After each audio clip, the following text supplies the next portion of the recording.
Faster. Yeah. Okay.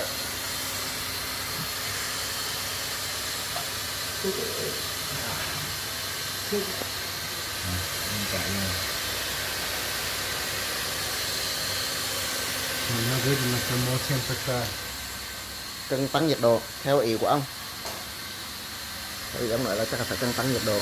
Slower speed. Cho tốc độ chậm lại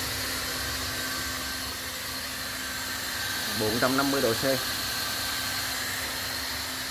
Tốc độ chậm lại đang là tầm khoảng vài nè. Hiện nay bạn đang cho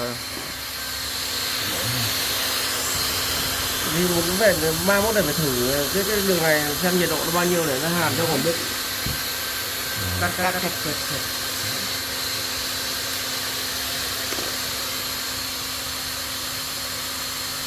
You want to not so much.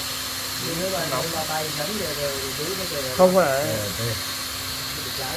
That's good. Chặt quá. So this is good. Not so good. So maybe 550, 550. They must just find what's comfortable for their team.